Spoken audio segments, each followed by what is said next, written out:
जैसे एक माँ अपने लाला को लाड़ लड़ाती है, जैसे माँ अपने बालक की सेवा में रहती है, वैसे सेवा करो ठाकुर जी की, वो ठाकुर जी को प्रिय है। हमारे गोसाई श्री विठलनाथ जी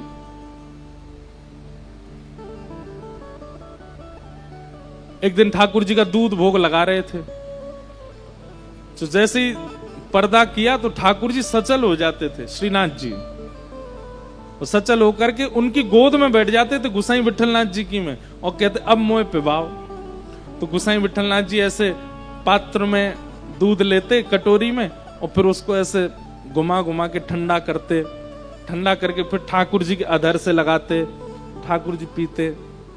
एक दिन ठाकुर जी ने एक लीला करी। कैसी लीला? जैसे ही पर्दा किया दर्शनार्थियों के आगे, सोई ठाकुर जी ऐसे रहते थे, सहज हो गए, सहज होके उतर के आए, गोसाई जी की गोद में बैठ गए। गोसाई जी बोले जय जय दूध पियो। लो दूध लेकर के थोड़ा ठंडो सो करके जैसे ही मुख में पधरायो, ठाकुर जी ने मुंह पीछे कर लियो। काबे हो जय जय, आनंद ना आ रो?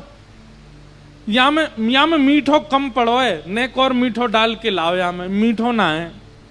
अच्छा एक बात तो पक्की है, हमारे ब्रज के ठाकुर जी को इतना मीठा प्रिय है कि होठ चिपक जाए, इतना मीठा पीते हैं।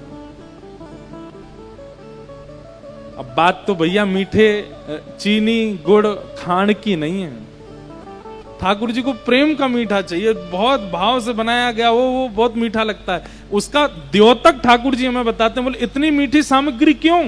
ठाकुर जी मानो संकेत कर रहे हैं, बोले मुझे प्रेम युक्त होकर के पवाओ, मुझे मीठा प्रिय है। बरस रहे हैं क्या ऊपर से? तभी तो गिरिराज जी उठाएंगे आज, लेकिन इतने नहीं बरस जाएं कि हम सब रे डूब जाएं। आज नौका विहार भी जल क्रीड़ा होगी ना, तो अपने आप ही सब व्यवस्था कर रहे हैं ठाकुर। हमने बहुत अनुभव किया। देखो आपको हम कोई बड़ी बात नहीं कह रहे, पर कथा जब मन से होती है ना और मन से कराई जाती है, तो प्रकृति वैसा भाव प्रकट करने लगती है जैसी लीला होती है। आज ठाकुर जी का नौका विहार जल क्रीड़ा है अपने आप ही, और कथा में गिरिराज धारण लीला है, तो इंद्र पहले ही बरस रहे हैं। हम बरस जाएं तभी तो धारण करेंगे। आहा। गोसाई जी से बोले ठाकुर जी मीठो कम है, या में मिला के लाओ। गोसाई जी ने फिर से ठाकुर जी को खड़ा किया, फिर ऐसे खड़े हो गए। श्रीनाथ जी दर्शन खोल दिए, रसोई घर गए, दूसरा दूध औटाया, उसमें थोड़ी और खांड डाली, फिर से सिद्ध करके लाए, पर्दा कियो, ठाकुर जी फिर से गोद में बैठ गए, दूध लेकर के नहीं फूंक मारे वहां में। फिर ठाकुर जी मैं भी मारूंगा फूंक, मोह दो। फिर ठाकुर जी के पास लेके आमे, तो ऐसे फूंक मारे कि दूध उड़ के गोसाई जी के मुंह पे ही जावे। ऐसे खेलते हैं ठाकुर जी गोसाई जी के साथ। बड़ी लीलाएं की हैं हमारे श्रीनाथ जी ने वृंदावन में, गोवर्धन में। जय जय ऐसा ना खेलो करें, चलो पियो। जैसे मुख लगा के पीन लगे, गोसाई जी बोले अब ठीक है, अब बहुत मीठो है गो, अम्मो अच्छो ना लग रहा, अभी ज्यादा मीठो है गो, दोबारा बना के लाओ। गोसाई जी बोले इनके नाटक नहीं खत्म होते हैं। फिर से खड़े किए, ठाकुर जी दर्शन खोले गए। अब की बार गोसाई जी ने क्या किया, दूध अलग लाए और खांड अलग लाए, और संग में चम्मच और ले आए। ठाकुर जी को गोद में बैठा के दूध रख दी और खांड रख दी, बोले लो अपने आप मिलाओ पी लो। तो ठाकुर जी के नेत्रों में आंसू आ गए। अरे जे जे रो काई को रहे हो? बोले तुम मोकू लाला मान के सेवा करो, तुम मेरे प्रति लाला भाव रखो, वात्सल्य भाव, और लाला पे कोई चीनी मिलानी आवे हैं? कभी कोई मैया अपने बालक से कहेगी तू चीनी मिला के दूध पी ले?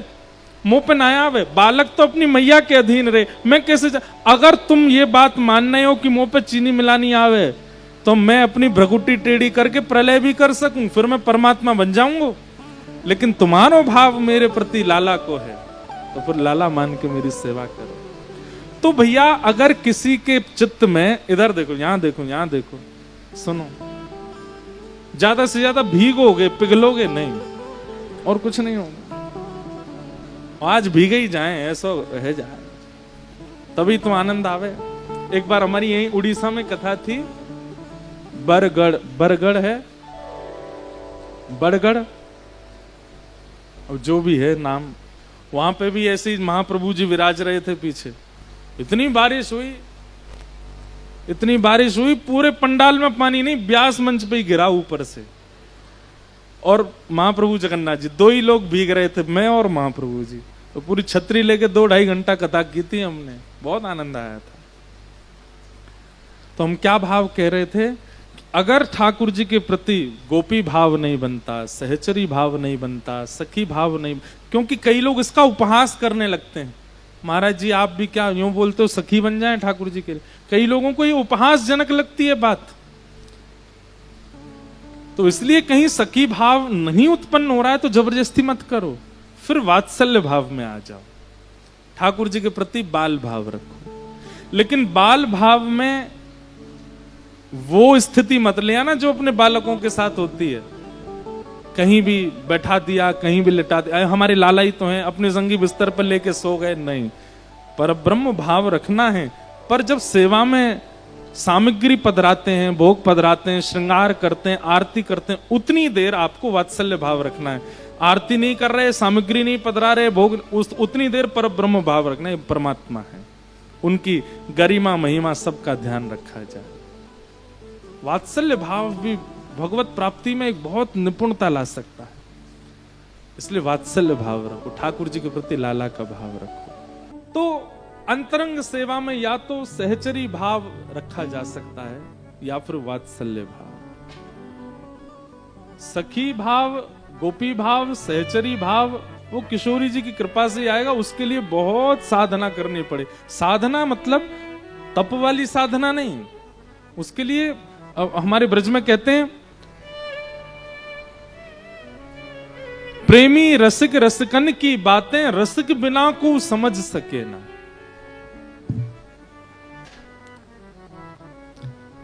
ये रस भरी बातें जो है ना ठाकुर जी के अंतरंग, उनका कई बार हम मंच से कुछ कह भी देते हैं, कई लोग हमारा ही विरोध करते हैं, बताओ कथा में यूं कहते हैं सबको सखी बन जाओ। हम नहीं कह रहे हैं, हम जो भाव है वो बता रहे हैं।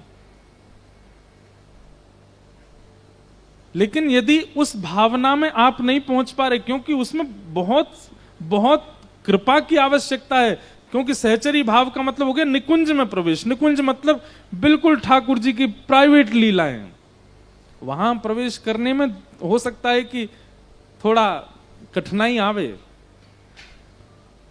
लेकिन वात्सल्य भाव में तो आप और महाप्रभु जगन्नाथ जी तो इसके साक्षात प्रमाण हैं।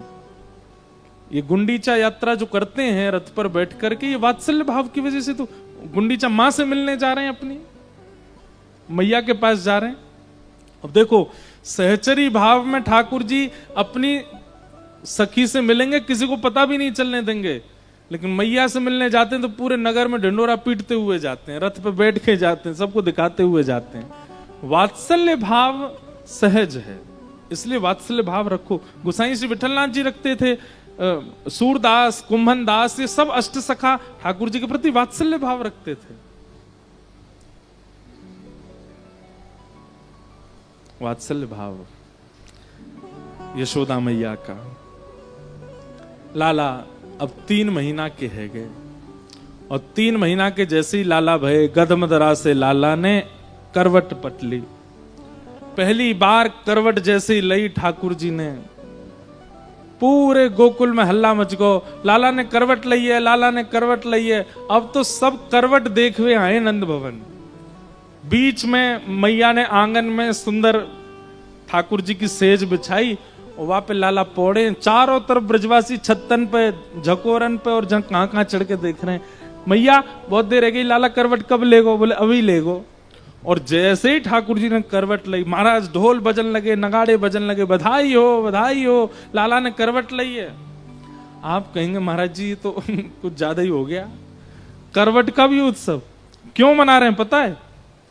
ब्रजवासी कह रहे हैं अभी तो करवट ली है, कल को बैठनो सीखेगो, फिर चलना सीखेगो, फिर चल के नंद भवन से बाहर आवेगो, फिर हमारे संग हाथ पकड़ करके खेलेगो, नाचेगो, गावेगो, घूमेगो, आनंद करेगो। अरे भैया अब दिन ज्यादा दूर नहीं, जैसे सफर में चलता व्यक्ति माइलस्टोन जैसे जैसे क्लियर होते जाते हैं वो उत्सुक होता, अब इतना ही दूर रह गए, इतने ही दूर रह गए। ऐसे ही ठाकुर जी के संग खेलने कूदने आनंद करने की प्रतीक्षा कर रहे हैं ब्रजवासी। और उसका प्रथम पड़ाव पार हुआ कि ठाकुर जी ने करवट ली है, इसलिए उत्सव हो रहा है।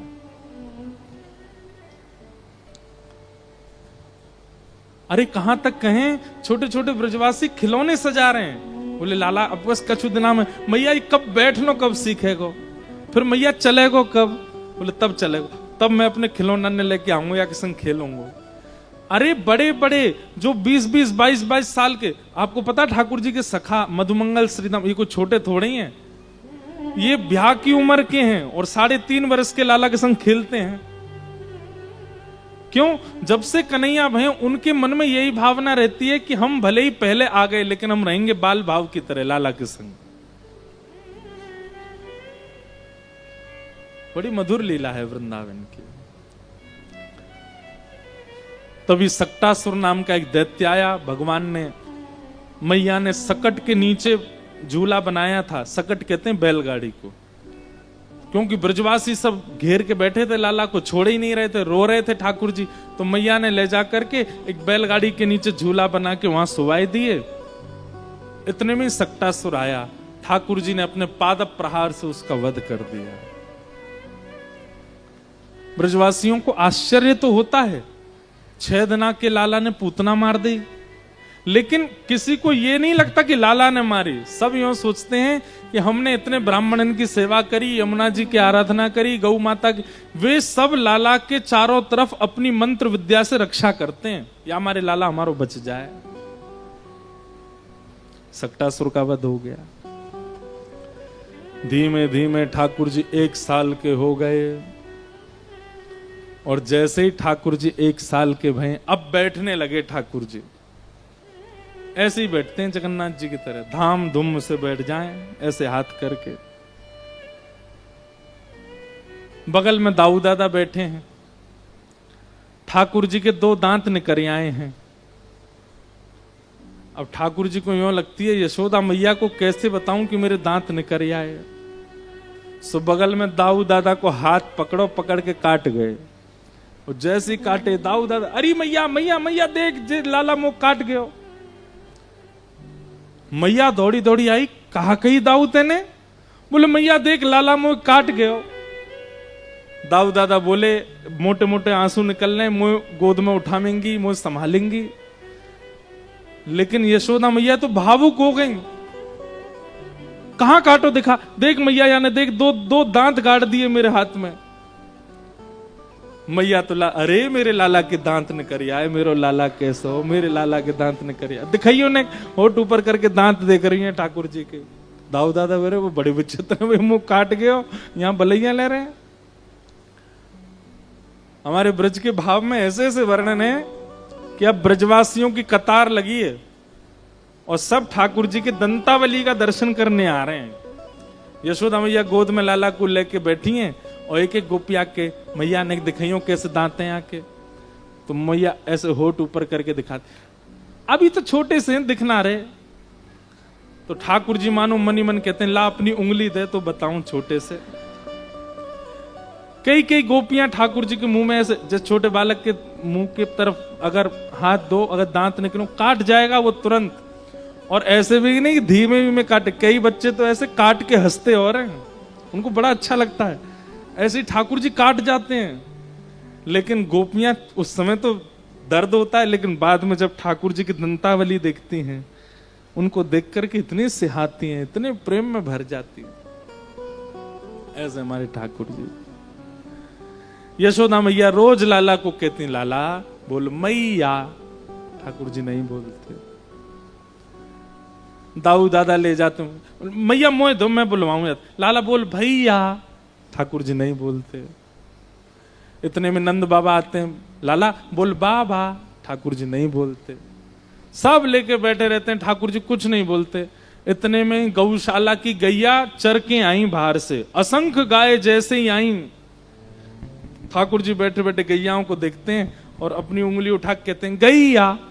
और जैसे ही ठाकुर जी बोले गैया, अब तो महाराज हल्ला मच गयो, कहने लागे मोहन मैया मैया। फिर मैया भी बोले, भैया भी बोले, बाबा भी बोले। सूरदास जी वर्णन करते हैं अपने पदों में,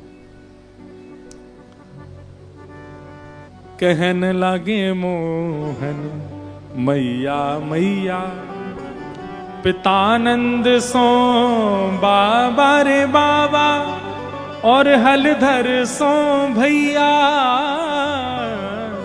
कहने लागे मोहन मैया मैया।